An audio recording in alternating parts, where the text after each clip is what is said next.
Hi everyone, welcome to study word classes. तो friends, आज हम लोग सीडीपी के क्वेश्चन करने वाले हैं। ये सीडीपी में पेपर 1 एंड पेपर 2 दोनों में मदद करने वाले हैं, तो इसको लास्ट तक देखना, अच्छे से समझ में आएगा। तो आज हम लोग सीडीपी के क्वेश्चन करेंगे। ये सारे प्रीवियस का पूरा एक सेट है। तो स्टार्ट करते हैं। ये क्लास आपको डेली 3 बजे मिलती है, तो आप इसको डेली ज्वाइन कर सकते हैं। यहाँ पर हम लोग प्रीवियस के क्वेश्चन की प्रैक्टिस कर रहे हैं, ठीक है।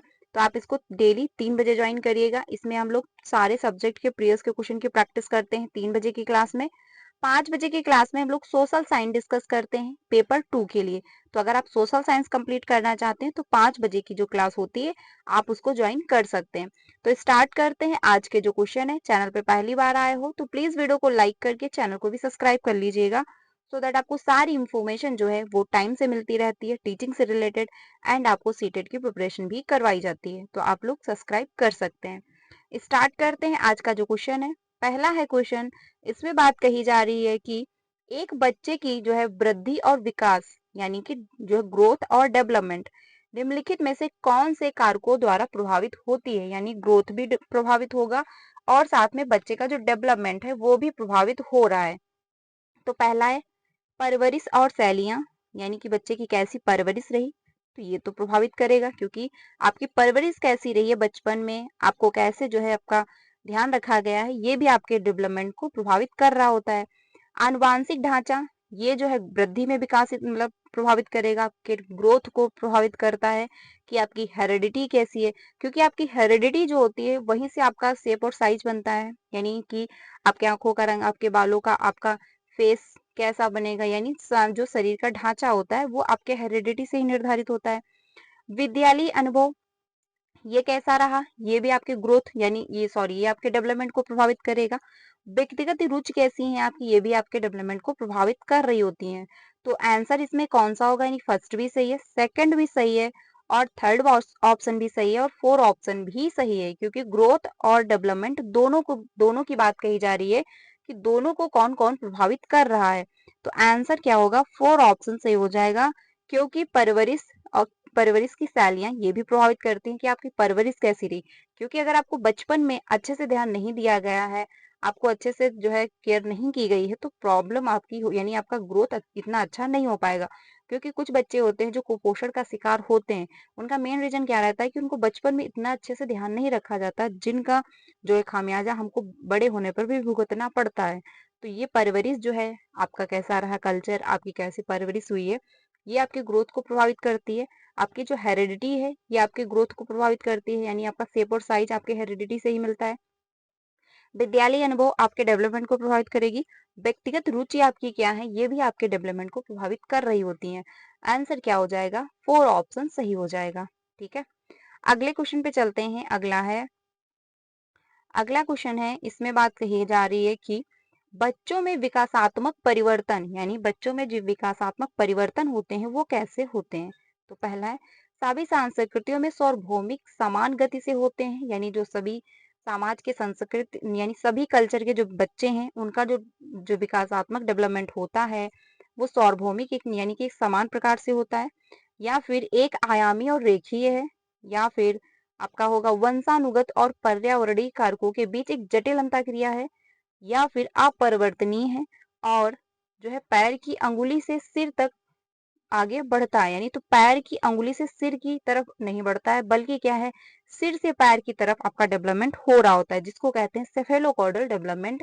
यानी कि सबसे पहले अपना बच्चा गर्दन संभालना सीखता है, फिर उसके जो है कमर पे जोर आता है, फिर कंधों पे यानी जोर आता है, फिर कमर पे, यानी सिर से पैर की तरफ बच्चा जाता है, फिर बैठना सीखता है, फिर खड़े होना, फिर चलना, फिर दौड़ना। ये नहीं कि बच्चा अपना सर नहीं संभाल पा रहा होगा, वो यानी बैठना सीख जाएगा, ऐसा तो पॉसिबल नहीं हो पाता है।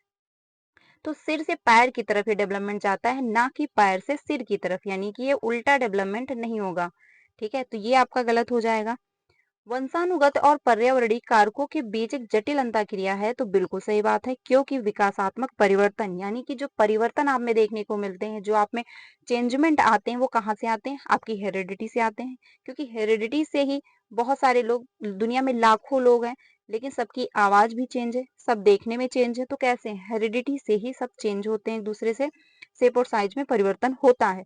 पर्यावरणीय कारक यानी आपका इन्वायरमेंट कैसा रहा, आप किस कल्चर से हो, आपका कैसा बिहेव रहा, यानी आपके आसपास के लोग कैसे हैं, तो ये आपके विकास को प्रभावित कर रहे होते हैं। यानी आपका जो जैसा भी आपको इन्वायरमेंट मिला होगा आप वैसे बनोगे, आप वैसा बिहेव करोगे, आपका ग्रोथ वैसा होगा, आपका डेवलपमेंट वैसा हो पाएगा।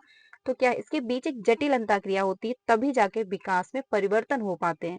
तो आंसर क्या होगा? थर्ड ऑप्शन सही होगा।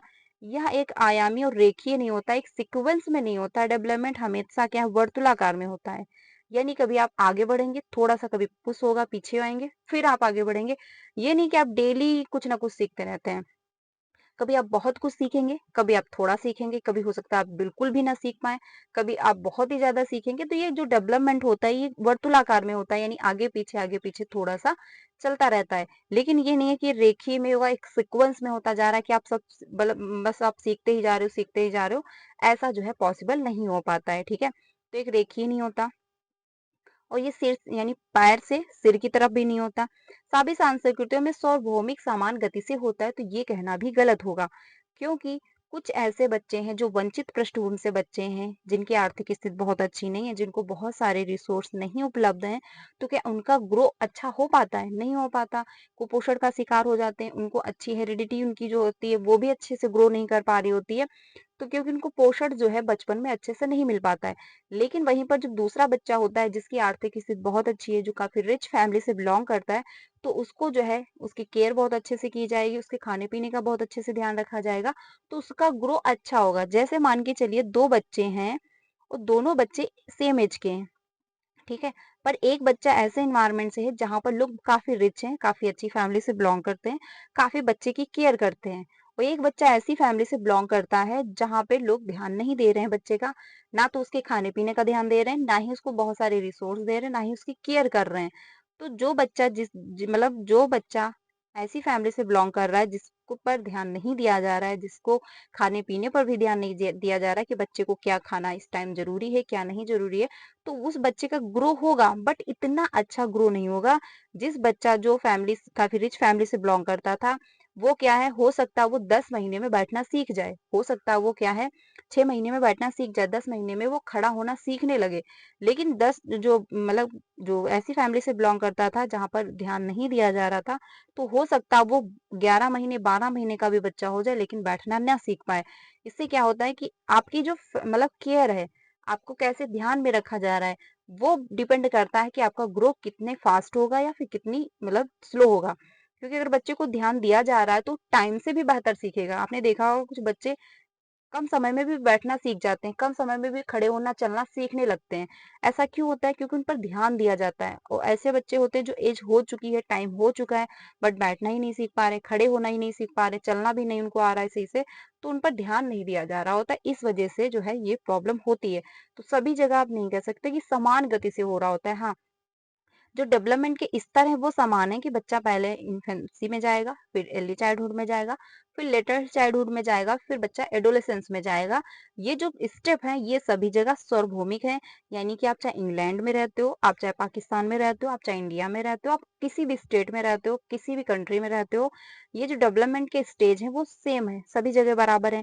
ये नहीं कि आप इंग्लैंड में रहते हो तो आप पहले एडोलेसेंस बनोगे, फिर आप जो है इन्फेंसी में आ जाओगे, ऐसा पॉसिबल नहीं है। ये स्टेप जो है सभी के लिए बराबर है, लेकिन सभी के लिए जो है यानी कि सभी संस्कृतियों में सार्वभौमिक समान होते हैं, ये कहना गलत हो जाता है क्योंकि हर बच्चे का कल्चर अलग होता है, हर बच्चे की केयर अलग-अलग तरीके से हो रही होती है। आंसर इसमें जो है थर्ड ऑप्शन सही हो जाएगा, ठीक है? आगे चलते हैं अगले क्वेश्चन पे, अगला है question number third. Question number जो थर्ड है आदर्शन और रीजन का क्वेश्चन दिया गया है। सभी संस्कृतियों में बच्चे एक ही उम्र में एक ही तरीके से विकास के चरणों से गुजरते हैं, यानी कि सभी संस्कृति में जो बच्चे होते हैं और एक ही उम्र में एक ही तरीके से विकास के चरणों से गुजर रहे होते हैं। अगला है बचपन जो है सार्वभौमिक और एक आयामी होता है, तो ये आप बताइए कि आदर्शन जो है और तर्क जो दिया गया क्या ये सही है? बिल्कुल भी सही नहीं है, क्योंकि बचपन सार्वभौमिक और एक आयामी नहीं होता है, क्योंकि बचपन सभी का अलग अलग होता है। एक 5 साल का बच्चा जो गरीब फैमिली से बिलोंग करता होगा, जिसकी आर्थिक स्थिति अच्छी नहीं होगी, हो सकता है वो आपको रोड पर जो है बैलून बेचता मिले। लेकिन वहीं पे जो रिच फैमिली से बिलोंग करता होगा बच्चा, जिसकी आर्थिक स्थिति बहुत अच्छी होगी, काफी अच्छी फैमिली से होगा, वो हो सकता है 5 साल का बच्चा होने के बावजूद भी अपने हाथ से गिलास उठाकर पानी भी ना पी पा रहा हो। तो ये आप नहीं कह सकते कि सभी बच्चे का सार्वभौमिक जो है बचपन एक ही जैसा होता है। सभी का बचपन जो है एक जैसा नहीं होता है, क्योंकि वो डिपेंड करता है कि आपकी स्थिति कैसी है, आप किस जो है एनवायरनमेंट से हो, आपका माहौल कैसा रहा है घर का, वो डिपेंड करता है। क्योंकि अगर आपकी आर्थिक स्थिति अच्छी नहीं, तो हो सकता आप पढ़ने जाने से पहले ही आप कोई जो है काम करना शुरू कर दो। बहुत सारे आपने बच्चे देखे होंगे जो छोटे ही होते हैं, पढ़ने की उम्र में वो काम करना शुरू कर देते हैं। 5 साल की उम्र में वो जो है बैलून बेचना शुरू कर देते हैं। तो और जो रिच फैमिली से बिलोंग करते हैं, वो हो सकता है 10 साल का बच्चा हो जाए, लेकिन वो हो सकता है अपने जो है मतलब अपने हाथ से उठा करके पानी भी ना पी पा रहा हो। तो सभी की कंडीशन क्या है, अलग अलग होती है। हो सकता है वो अपने खुद से वो स्कूल भी जाना पा रहा हो, उसको छोड़ने के लिए पेरेंट्स जाते हो, या फिर हो सकता है ड्राइवर वगैरह लगा हो कि वो छोड़ने जाता हो। तो सभी की स्थिति क्या होती है, अलग अलग होती है। ठीक है, तो ये कहना गलत हो जाएगा। जो ए है आदर्शन, जो है सभी संस्कृतियों में बच्चे एक ही उम्र में एक ही तरीके से विकास के चरणों से गुजरते हैं। तो एक ही उम्र में ये कहना गलत होगा। चरण तो सही थे, क्योंकि चरण में क्या है, सभी बच्चा एक स्टेप से गुजर रहा होता है। पहले इन्फेंसी में जाएगा, फिर अर्ली चाइल्डहुड में जाएगा, फिर लेटेस्ट चाइल्डहुड में जाएगा। लेकिन एक ही उम्र में ये कहना गलत होगा, क्योंकि बच्चा तो हो सकता है दोनों 10 साल के हो चुके हों, लेकिन एक बच्चा ऐसा होगा, सॉरी, दोनों 10 महीने के हो चुके हों, लेकिन एक बच्चा ऐसा होगा, हो सकता है उस पे ध्यान ना दिया गया हो बचपन में, उसकी अच्छे से केयर ना की गई हो, लेकिन वो 10 महीने का होने के बावजूद भी वो हो सकता है खड़े होना ना सीख पा रहा हो, क्योंकि उसमें इतनी मैच्योरेशन नहीं आई होगी, इतनी बॉडी उसकी परफेक्ट नहीं हो पा रही होगी, क्योंकि इतनी केयर नहीं की गई होगी। लेकिन दूसरा बच्चा जो है उसकी केयर की जा रही है, तो हो सकता है वो 10 महीने में खड़े होकर चलना भी धीरे-धीरे सीख जाए। ठीक है, चलने की भी वो कोशिश करने लगे। तो ये आप नहीं कह सकते कि सभी बच्चे एक ही चरण से गुजरेंगे। ठीक है, तो ये भी ध्यान रखिएगा। यानी कि इसमें अदर्शन भी गलत है, और इसमें क्या है, रीजन भी गलत बताया गया है। तो आंसर क्या होगा, 4 ऑप्शन सही हो जाएगा। ए और दोनों सही है, बिल्कुल भी सही नहीं है। व्याख्या नहीं करते, बल्कि क्या है, वो एक सही ही नहीं है, तो व्याख्या की तो बात दूर रही। ए सही है, ए भी नहीं सही है, और ना तो आपका आर गलत, मतलब आर भी नहीं सही है। तो क्या है, ए भी नहीं सही है और आर भी सही नहीं है। यानी ए और आर क्या है, दोनों गलत हो जाएंगे। आंसर जो होगा वो 4 ऑप्शन सही हो जाएगा। ठीक है, ध्यान रखिएगा, क्वेश्चन इंपॉर्टेंट है। अगले क्वेश्चन पे चलते हैं। अगला है क्वेश्चन नंबर 4। क्वेश्चन नंबर जो 4 है, इसमें बात कही जा रही है, सामाजिकरण स्कूल में ही होता है जब बच्चे स्कूल जाना शुरू करते हैं। यानी सोशलाइजेशन जो है बच्चे का स्कूल में ही हो रहा होता है जब बच्चे स्कूल जाना शुरू करते हैं। तो ये कहना गलत होगा। तो क्या घर में बच्चे क्या कर रहे होते हैं, घर में बच्चे क्या करेंगे अगर उनका सोशलाइजेशन विद्यालय में ही होगा? क्योंकि बच्चा सबसे पहले अपनी फैमिली के संपर्क में आता है। और सोशलाइजेशन, जहां बच्चा लोगों के संपर्क में आया, उसका सोशलाइजेशन स्टार्ट हो चुका होता है। क्योंकि जहां पर 4 लोग खड़े हो गए एक पास, वहां पर एक छोटा समाज बन जाता है। तो बच्चा जन्म के बाद सबसे पहले फैमिली के संपर्क में आता है। तो फैमिली में बच्चे का सोशलाइजेशन जो है वो स्टार्ट हो चुका होता है। बच्चा तौर तरीके, घर में चलना कैसे है, कैसे हमको खाना है, कैसे हमको पानी पीना है, किससे हमको नमस्ते करना है, कैसे हमको बात करनी है, क्या बोलना है, कैसे बोलना है, बच्चा घर में सीखना स्टार्ट कर चुका होता है स्कूल आने से पहले। वो स्कूल जब जाता है तो उसको इतना पता होता है कि मेरा नाम क्या है, मैं किस घर से आता हूँ, मेरे पेरेंट्स का क्या नाम है। बच्चा सब कुछ बता रहा होता है, मुझे गुड मॉर्निंग करना है, कैसे बात करनी है, बच्चे को इतना कुछ आ रहा होता है। तो सोशलाइजेशन अगर स्कूल में हो रहा तो बच्चे को कुछ भी नहीं आना चाहिए। ये कहना गलत होगा, क्योंकि सोशलाइजेशन जो है बच्चे का घर से स्टार्ट हो चुका होता है, उसकी फैमिली से स्टार्ट हो चुका होता है। जो आदर्शन है वो क्या है, गलत हो जाएगा। अब जो है तर्क दिया गया है इसका, स्कूल द्वितीय सामाजिकरण की एकमात्र संस्था है? बिल्कुल भी नहीं है। क्योंकि द्वितीय सामाजिकरण यानी कि सेकंड सोशलाइजेशन एजेंसी जो है बहुत सारी है। ये नहीं कह सकते कि आप जो है विद्यालय ही है, क्योंकि सेकंड एजेंसी में आप मार्केट गए, वहां से आप कुछ सीख रहे हैं, आप कोचिंग गए, वहां से आपका सेकंड एजेंसी हो गया, आप सोशल मीडिया का प्रयोग कर रहे हो, सेकंड एजेंसी हो गया, आप कहीं रिलेशन में गए, सेकंड एजेंसी हो गया, आप ए टू जेड किसी भी फैमिली के बाद और आपका नेबरहुड यानी आस पड़ोस के बाद अगर आप किसी के भी संपर्क में आ रहे हैं और कुछ सीख रहे हैं, वो आपका सेकंड एजेंसी हो जाएगा। जैसे समुदाय हुआ, सेकंड एजेंसी है। आप किसी फील्ड ट्रिप पे गए, वो सेकंड एजेंसी हो जाएगा। तो क्या है, ये कहना गलत होगा कि एकमात्र जो विद्यालय ही है वही सेकंड एजेंसी है। ये कहना गलत होगा। तो आदर्शन भी गलत है, और इसका तर्क भी जो दिया गया वो भी गलत है। तो पहला ऑप्शन नहीं होगा, सेकंड ऑप्शन भी नहीं होगा, थर्ड जो है वो भी नहीं होगा, 4 ऑप्शन सही हो जाएगा, यानी ए और आर दोनों क्या है, गलत हो जाएंगे। आंसर होगा 4 ऑप्शन सही। क्वेश्चन आज के बहुत अच्छे खासे आपको देखने को मिलेंगे, तो प्लीज अच्छे से समझिएगा, क्योंकि अब जो है ज्यादा टाइम आप लोगों के पास नहीं बचा हुआ है। 7 जुलाई को आपका एग्जाम है, ठीक है, तो अच्छे से प्रिपरेशन करनी है, मल्टीपल टाइम रिविजन करना है, ये ध्यान रखिएगा। आंसर क्या होगा, 4 ऑप्शन सही हो जाएगा। अगले क्वेश्चन पे चलते हैं। अगला है क्वेश्चन नंबर 5। क्वेश्चन नंबर जो 5 है, इसमें बात कही जा रही है कि सीमा अपनी मम्मी की आज्ञा के बिना रसोई से मिठाई खाने से डरती है। यानी जो सीमा है वो क्या कर रही है, अपनी मम्मी से बिना पूछे वो रसोई से मिठाई खाने से डर रही है। उसे लगता है कि मम्मी को पता लगने पर उसे सजा मिलेगी। कोहलबर्ग के नैतिक सिद्धांतों के अनुसार सीमा किस स्तर पर है। यानी उसको लगता है कि अगर मैंने जो है मिठाई खाई, वो अगर माँ को पता चल गया तो क्या है, मुझे पनिशमेंट मिलेगी, मुझे सजा मिलेगी। तो बच्ची जो है वो कौन सी स्टेज पर है। तो पहला है आपका पोस्ट कन्वेंशनल स्टेज, यानी उत्तर पारंपरिक स्तर नहीं होगा, पूर्व पारंपरिक स्तर या फिर अमूर्त स्तर तो बिल्कुल भी नहीं होगा, पारंपरिक स्तर।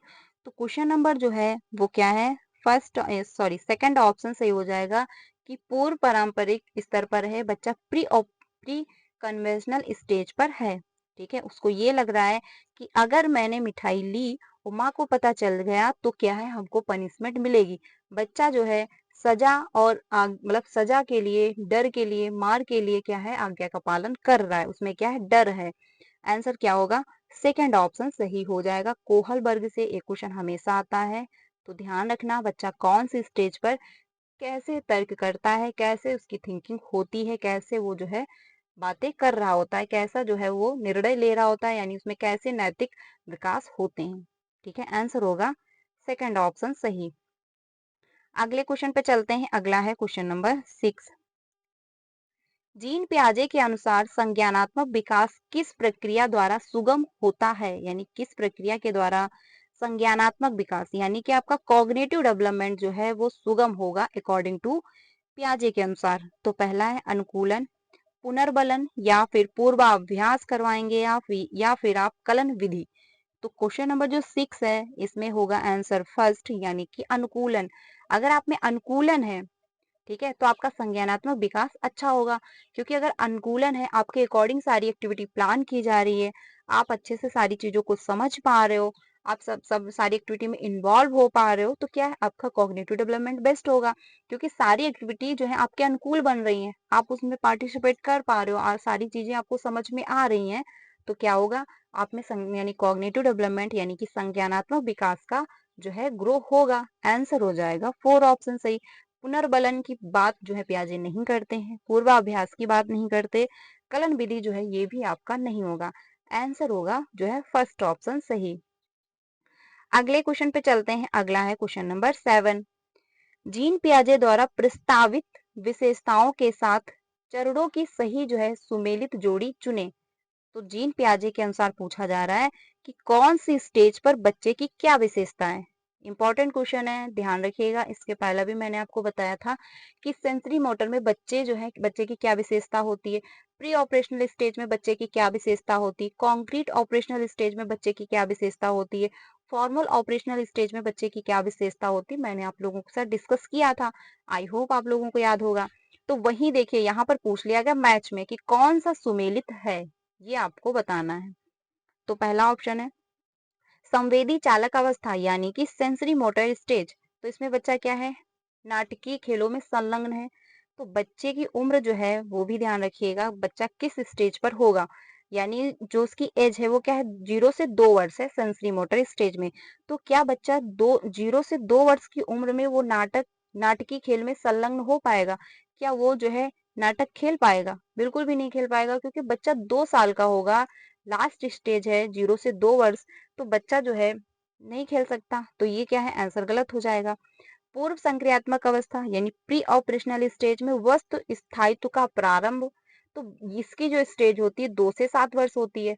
और मैंने जो है सेंसरी मोटर की विशेषता बताई थी कि बच्चे में वस्तु स्थायित्व जो है इसी स्टेज में लैग कर रहा होता है स्टार्टिंग के कुछ मंथ में, और इसी स्टेज में जो है अचीव भी कर लेता है लास्ट के कुछ मंथ में। ठीक है, ध्यान रखिएगा कि स्टार्टिंग के कुछ मंथ में लैग करेगा, और लास्ट के कुछ मंथ में अचीव भी कर लेगा। जैसे कि बच्चा मान के चलिए, अगर मान के चलिए 10 महीने का हुआ या फिर 9 महीने का बच्चा हुआ है तो उसमें वस्तु स्थायित्व नहीं होगा। लेकिन वैसे ही जब बच्चा 14 या 15 साल का 15 महीने का होगा, बच्चे में वस्तु स्थायित्व आ चुका होगा, अचीव कर चुका होगा। अगर तब आप कोई खिलौना हटाते हैं तो बच्चा उसके लिए रोएगा, बच्चा उसको ढूंढने की भी कोशिश करेगा। लेकिन यहाँ पे कह रहे हैं प्री ऑपरेशनल स्टेज में बच्चे में वस्तु स्थायित्व आ जाता है, तो ये कहना गलत होगा।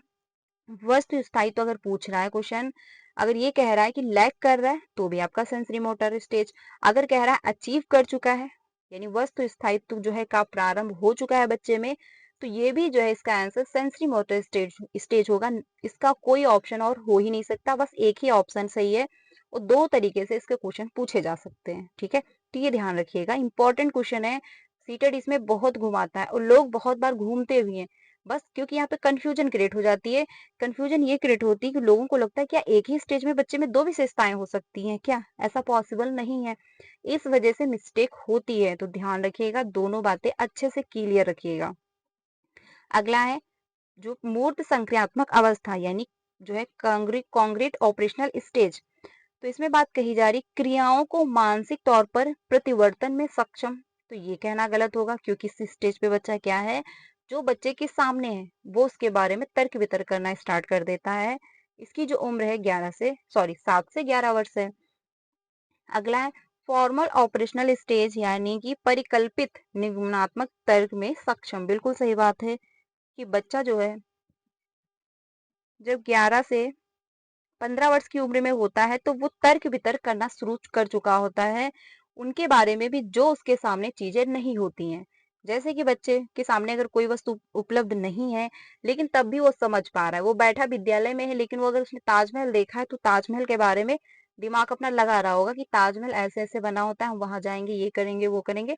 बच्चे में दिमाग यानी वो कल्पनाएं करना शुरू कर चुका होता है जो उसके सामने नहीं भी है। ठीक है, तो ये ध्यान रखिएगा। आंसर क्या होगा, 4 ऑप्शन सही होगा। 4 ही ऑप्शन जो है सही में मैच है, बाकी क्या है गलत है। ठीक है, आंसर हो जाएगा 4 ऑप्शन सही। अगले क्वेश्चन पे चलते हैं। अगला है क्वेश्चन नंबर 8।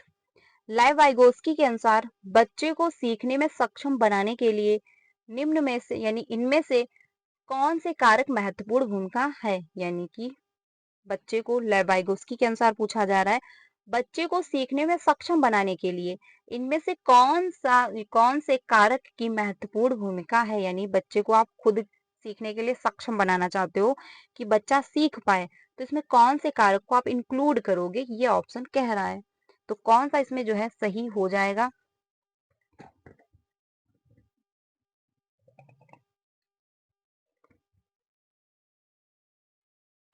संवाद होगा या फिर व्याख्यान होगा या फिर सजा होगा या फिर आपका पुरस्कार होगा। तो क्वेश्चन नंबर जो 8 है इसमें आंसर होगा फर्स्ट ऑप्शन, क्योंकि डिस्कशन वाइगोस्की ने महत्वपूर्ण माना, ग्रुप लर्निंग महत्वपूर्ण माना, लैंग्वेज को महत्वपूर्ण माना, समाज को महत्वपूर्ण माना। तो ये क्या कहते हैं, डिस्कशन को भी इन्होंने महत्वपूर्ण माना कि चर्चाएं होनी चाहिए क्लासरूम में, बच्चा डिस्कस करे, बच्चा एक्टिविटी करके सीखे, बच्चा ग्रुप लर्निंग करे, बच्चे सहयोग की भावनाएं बच्चों में आए। तो क्या है आंसर होगा फर्स्ट ऑप्शन। व्याख्यान विधि जो है ये निष्क्रिय हो जाता है क्योंकि टीचर तो एक्टिव होता है इसमें, क्योंकि टीचर लेक्चर दे रहा होता है, लेकिन बच्चे क्या इसमें एक्टिव नहीं रहते, बच्चे आराम से जो है कथा सुन रहे होते हैं।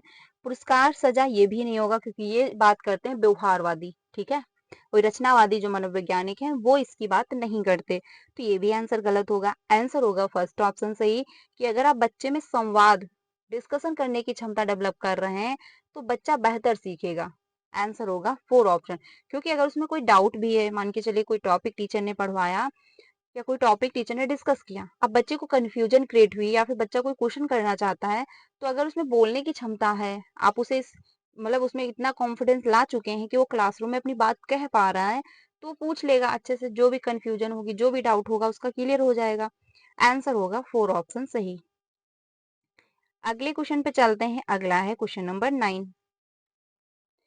निम्न में से कौन सी जो है निम्न में से किस मनोवैज्ञानिक ने प्रतिपादित किया कि अंतःक्रिया की बच्चे के भाषिक विकास में महत्वपूर्ण भूमिका जो है यानी कि अंतःक्रिया, यानी कि बच्चे एक दूसरे से जो कनेक्ट हो रहे हैं, एक दूसरे अंतःक्रियाएं कर रहे हैं, उससे क्या है उनकी लैंग्वेज डेवलपमेंट जो है महत्वपूर्ण भूमिका निभाएगी।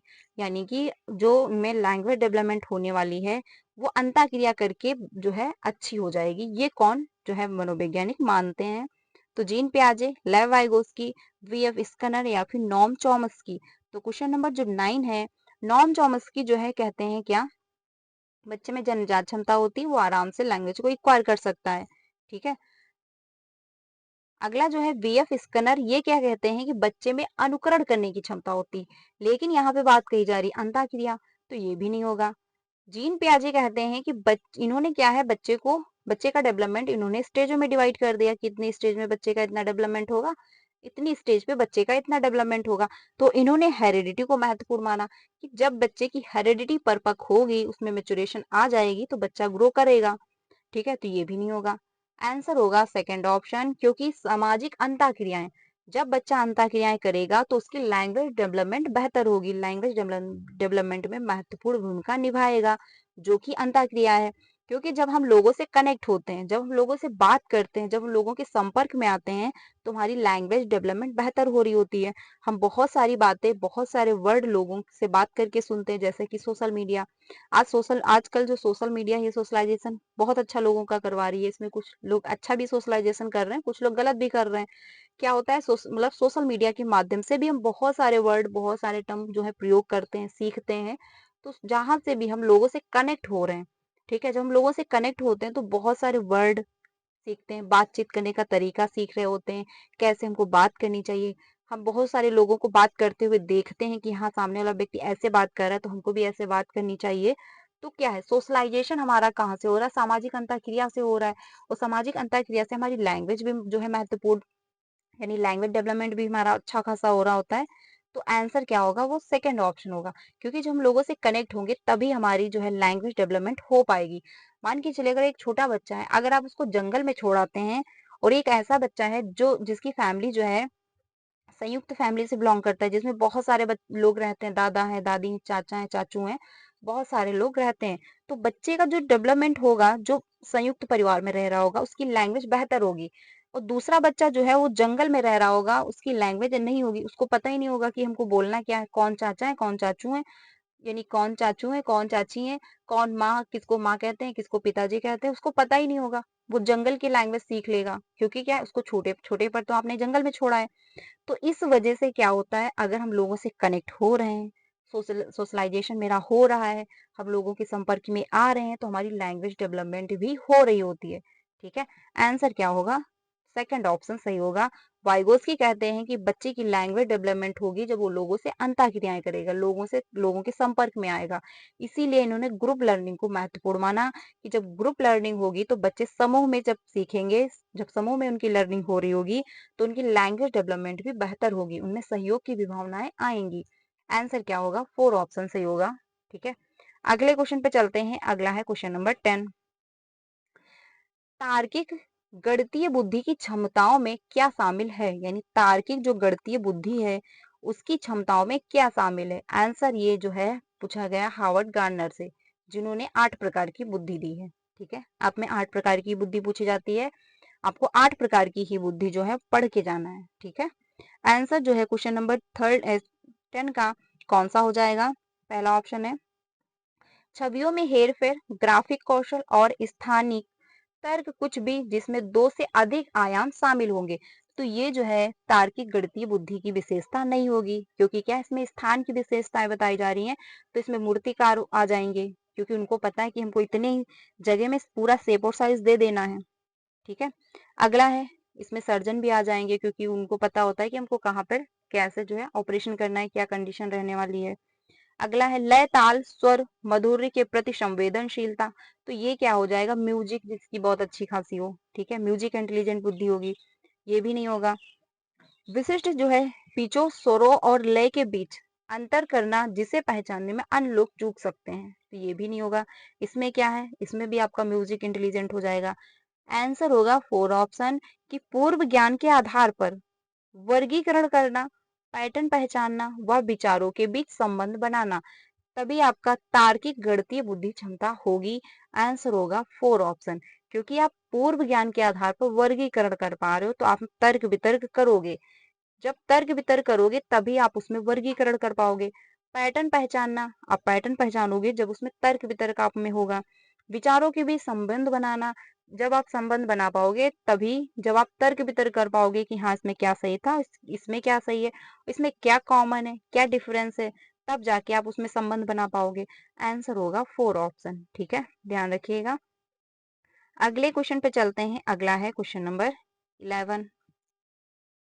इसमें बात कही जा रही है कि आदर्शन में किशोरों की जेंडर भूमिका व रूढ़ि जो है रूढ़िवादियों के प्रति दृष्टिकोण और मूल्यों को निर्धारित करने में विज्ञापन और फिल्में एक बड़ा प्रभाव डालती हैं। तो बिल्कुल सही बात है कि किशोरों की जेंडर भूमिका यानी कि जो ये विज्ञापन है, जो ये एड आते हैं, जो ये फिल्में हैं, ये क्या है, प्रभाव डालती हैं। इनसे लोग बहुत कुछ सीखते हैं कि हमको कैसे कपड़े पहनने चाहिए, कैसे हमको अपना हेयर स्टाइल बनवाना है, कैसे हमको अपना मेकअप करना है। तो इसमें लड़के भी सीखते हैं, बॉयज भी सीख रहे होते हैं, गर्ल्स भी सीख रहे होते हैं। तो ये इसका जो है प्रभाव पड़ता है, बहुत ज्यादा इफेक्ट पड़ता है किशोर अवस्था में। तो सबसे ज्यादा पड़ रहा होता है क्योंकि उस स्टेज पे बच्चा क्या होता है, बच्चे को लगता है कि हाँ सभी का अटेंशन मेरे पे ही, सभी व्यक्ति मुझे देख रहे हैं, मुझे सबसे अच्छा दिखना है, मुझे काफी ग्रो करना है। तो क्या है, उसका प्रभाव बच्चे पर पड़ रहा होता है। आदर्शन जो है वो सही है। जो तर्क दिया गया, मीडिया सामाजिकरण की एक शक्तिशाली प्राथमिक संस्था है। तो ये कहना जो है क्या सही होगा कि प्राथमिक संस्था है? तो मीडिया सामाजिकरण की एक जो है शक्तिशाली प्राथमिक संस्था नहीं है, क्योंकि क्या है, सेकेंडरी संस्था हो सकती थी। प्राथमिक जो संस्था वो आपका फैमिली होता है, क्योंकि फर्स्ट प्रायोरिटी जो है वो फैमिली को दी जाती है। तो क्या है, तर्क तो सही था, बट यहाँ पर अगर फैमिली दी होती तो ये भी सही हो जाता, क्योंकि प्राथमिक संस्था नहीं होती है, सेकेंड एजेंसी हो सकता था। तो ए तो सही था, लेकिन क्या हुआ, तर्क जो है वो गलत हो गया। तो इसमें आंसर कौन सा सही हो जाएगा क्वेश्चन नंबर 11 का? आंसर सही होगा आपका ए सही है और क्या है, आर गलत है। आंसर होगा थर्ड ऑप्शन। ठीक है, आदर्शन तो जो सही था, बट तर्क जो है यहाँ पर प्राथमिक संस्था ना होकर के अगर सेकंड एजेंसी होता, द्वितीय संस्था होता, तो यह आपका सही हो सकता था। आंसर होगा थर्ड ऑप्शन। फर्स्ट भी नहीं होगा, सेकंड भी नहीं होगा, फोर्थ भी नहीं होगा। आंसर हो जाएगा थर्ड ऑप्शन। अगले क्वेश्चन पे चलते हैं। अगला है क्वेश्चन नंबर 12। विभिन्न पृष्ठभूमियों के बच्चों के सीखने की सुविधा के लिए शिक्षकों को चाहिए कि वे, यानी विभिन्न पृष्ठभूमि के बच्चे हैं, अगर आप उनको सीखने में सुविधा उपलब्ध कराना चाहते हो कि वो सीख पाए, उनकी लर्निंग बेहतर हो पाए, उनको कोई प्रॉब्लम ना हो, तो टीचर क्या करेगा? पहला है, गैर प्रासंगिक पाठ्यक्रम का पालन करें, या फिर विभेदित निर्देश जो है लागू करें, या फिर मानकीकृत मूल्यांकन का पालन करें, या फिर बहिष्करण प्रथाओं का अभ्यास करवाएं। तो बिल्कुल भी अभ्यास का प्रथा जो है, बहिष्करण जो है प्रथाओं का अभ्यास आपको नहीं कराना। मानकीकृत पाठ्यक्रम जो है, मानकीकृत मूल्यांकन, ये भी आपको फॉलो नहीं करना, क्योंकि बच्चे क्या है, विभिन्न पृष्ठभूमि से आए हुए हैं, बहुत अलग अलग प्रकार के बच्चे हैं। तो सभी के लिए आप एक जैसा रूल फॉलो नहीं कर सकते, ये भी नहीं होगा। गैर प्रासंगिक पाठ्यक्रम का पालन करना, जो एक दूसरे से कनेक्ट ही नहीं हो पा रहे, बच्चा समझ ही नहीं पा रहा कि टीचर भी साइंस पढ़ा रहा था, कि टीचर अब मैथ पढ़ाने लगा है, कि टीचर मैथ पढ़ा रहा था या फिर वो इंग्लिश पढ़ा रहा है। तो बच्चा समझ पाए कि एटलीस्ट आप पढ़ा क्या रहे हो, बच्चा चीजों को कनेक्ट कर पाए। जब वो चीजों को कनेक्ट करेगा तो वो आराम से समझ जाएगा कि हाँ चल क्या रहा है। आंसर होगा सेकंड ऑप्शन, क्योंकि विभेदित निर्देश लागू करेंगे, क्योंकि बच्चा विभिन्न प्रकार का है। तो बच्चा जब विभिन्न प्रकार का है तो आप एक जैसा रूल फॉलो नहीं कर सकते, सभी के लिए एक जैसे, एक ही छड़ी से आप हाँक नहीं सकते सबको कि हाँ सभी को देखने में प्रॉब्लम है तो होने दो, सुनने में प्रॉब्लम है तो होने दो, लिखने में प्रॉब्लम है तो होने दो। सभी को 2 घंटे के अंदर जो है ये टेस्ट कंप्लीट कर देना है, बस आपने फाइनल कर दिया। तो ऐसा जो है नहीं होता है, क्योंकि बच्चे क्या है, कुछ बच्चे हो सकता है देखने में भी प्रॉब्लम हो रही हो, कुछ बच्चे को लिखने में भी समस्याएं हो रही हो, कुछ बच्चे हो सकता है लिख ही ना पा रहे हो। तो आप सभी के लिए अलग अलग प्रकार से जो है मूल्यांकन करेंगे। ये होगा आंसर इसमें सेकंड ऑप्शन, क्योंकि विभिन्न बच्चे हैं, विभिन्न पृष्ठभूमि से बच्चे आए हुए हैं, और उनकी सुविधा के लिए अगर आप ऐसा कर रहे हो तो विभेदित निर्देशों का आपको लागू करना पड़ेगा, तभी जाके एक्टिविटी, तभी जाके लर्निंग बेहतर हो पाएगी। आंसर होगा सेकंड ऑप्शन। अगले क्वेश्चन पे चलते हैं। अगला है क्वेश्चन नंबर 13। 13 क्वेश्चन है, इसमें बात कही गई है आकलन यानी कि असेसमेंट जो है वो क्या है। तो पहला ऑप्शन है को अधिगम को दिशा देनी चाहिए और किसका आकलन करना है, इससे निर्धारित होना चाहिए कि क्या पढ़ना है। या फिर आकलन को सीखने में नहीं जोड़ा जाना चाहिए क्योंकि दोनों अलग अलग प्रक्रियाएं हैं, बिल्कुल भी नहीं है। को बच्चे को समान क्षमता समूहों जो है धीमे सीखने वाले बुद्धिमान बच्चों के पृथक समूह बनाने के लिए इस्तेमाल किया जाना चाहिए, तो बिल्कुल भी नहीं। आप ऐसा नहीं करेंगे कि हाँ गिफ्टेड बच्चे एक समूह में और डम बच्चे एक समूह में, सामान्य बच्चे जनरल बच्चे एक समूह में, ऐसा भी आपको वर्गीकृत नहीं करना। सभी को बच्चे को क्या करना, इंक्लूड करना है।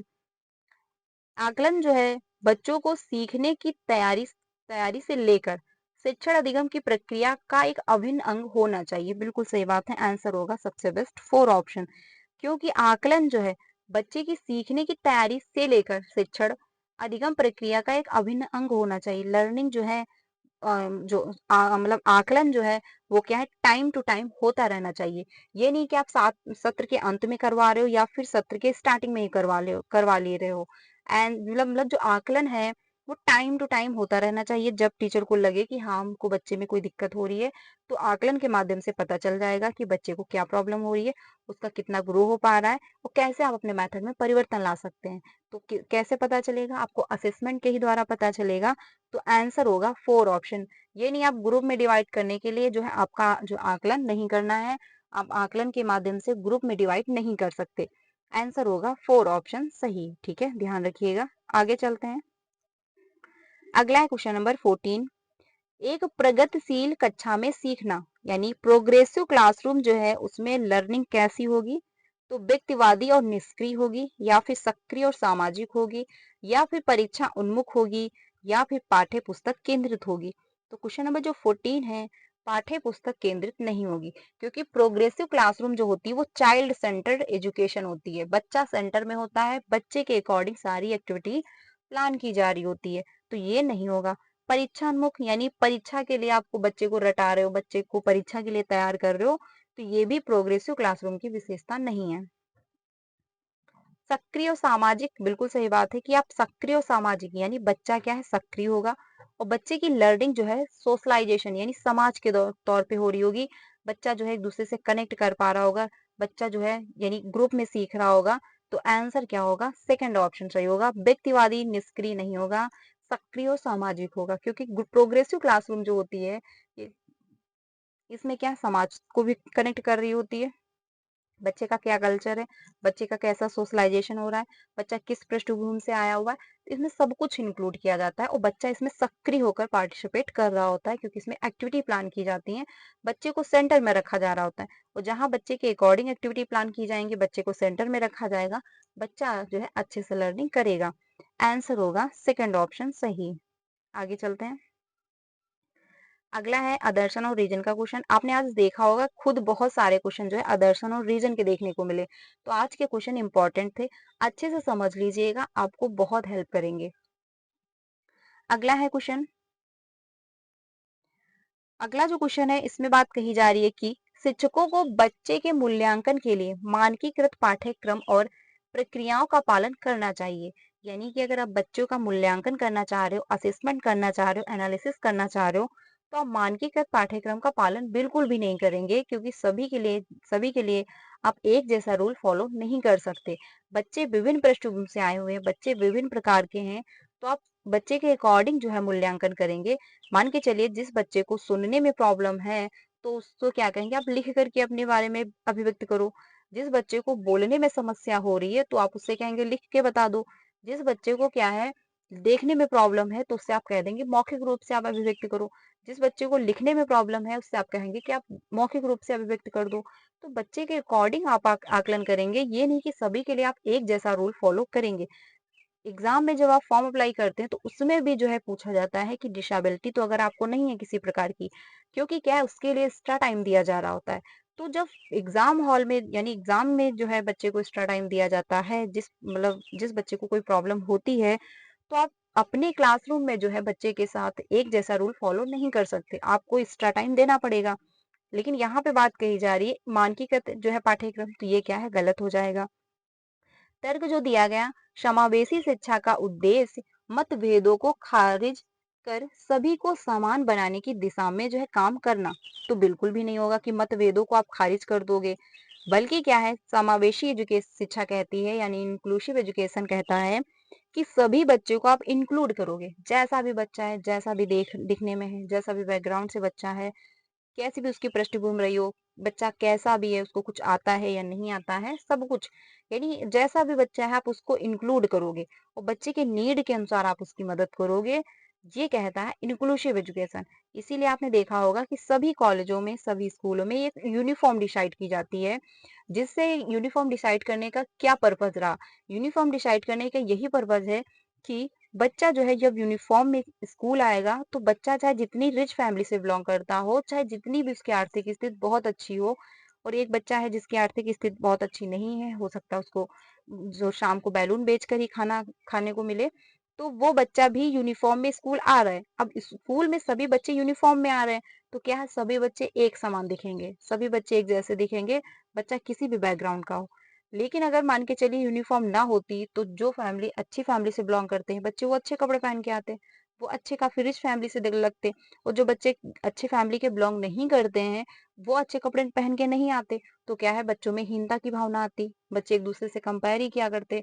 तो इस वजह से यूनिफॉर्म डिसाइड की गई कि सभी बच्चे एक जैसे दिखें, सभी बच्चे क्या है, कैसे भी बैकग्राउंड के हों, कैसे भी पृष्ठभूमि के बच्चे हों, स्कूल में क्या है, सभी बच्चे एक समान दिखने चाहिए। तो इंक्लूसिव एजुकेशन यही कहती है कि हमको सभी बच्चे को इंक्लूड करना है, उसकी नीड के अनुसार हमको मदद करनी है। तो आंसर क्या है, इसमें अदर्शन भी गलत दिया गया एंड इसका रीजन भी जो है वो भी गलत हो गया। तो आंसर होगा आपका फर्स्ट ऑप्शन नहीं होगा, सेकंड भी नहीं होगा। ए सही है लेकिन आर गलत है, बल्कि क्या है, यहाँ पर आर भी गलत है, यानी ए भी गलत है। आंसर होगा फोर ऑप्शन, ए और आर क्या है, दोनों गलत हो जाएंगे। ठीक है, आंसर होगा फोर ऑप्शन सही।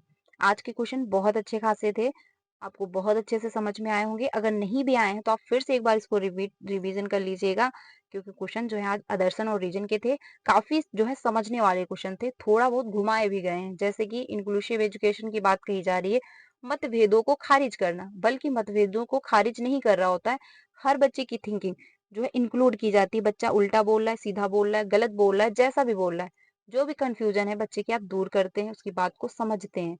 ठीक है, तो आंसर क्या होगा, फोर ऑप्शन सही हो जाएगा। तो फ्रेंड्स आज के लिए इतना ही रखते हैं, कल हम लोग आगे से कंटिन्यू करेंगे, यानी कल हम लोग 16 क्वेश्चन से कंटिन्यू करने वाले हैं। तो आज के लिए इतना ही रखते हैं। कमेंट में अपना स्कोर, कि आपका कितना स्कोर बन पा रहा है, वो आप लोग बताइएगा। ये क्लास डेली 3 बजे होती है, तो आप इसको डेली ज्वाइन करिएगा, आपको बहुत अच्छे से समझ में आएगा। यहाँ पर हम डेली प्रीवियस के क्वेश्चन की प्रैक्टिस कर रहे हैं। 5 बजे की क्लास में हम लोग सोशल साइंस डिस्कस करते हैं, उसकी मैराथन क्लास आपको मिलने वाली है जल्दी, तो आप ज्वाइन करिएगा, आपको बहुत अच्छे से समझ में आएगा। उसमें हम हिस्ट्री, पॉलिटी और आपका ज्योग्राफी, तीनों सब्जेक्ट जो है एक साथ डिस्कस करेंगे। और आपका जो पेडागोजी की है, वो क्लास हम लोग अलग से डिस्कस करेंगे, जिससे कि आपको पेडागोजी भी अच्छे से समझ में आए। तो आज के लिए इतना ही रखते हैं। क्लास अच्छी लगी हो तो लाइक करिएगा एंड अपने सारे फ्रेंड को शेयर करिएगा। जो भी सीटेट की प्रिपरेशन कर रहे हो, चैनल पे पहली बार आए हो, तो प्लीज वीडियो को लाइक करके चैनल को भी सब्सक्राइब कर लीजिएगा, सो दैट आपको सारी इन्फॉर्मेशन जो है टीचिंग से रिलेटेड वो टाइम से मिल जाती है एंड आपको क्लासेस भी प्रोवाइड की जाती हैं। तो आज के लिए इतना ही रखते हैं, मिलते हैं नेक्स्ट वीडियो में। Thank you.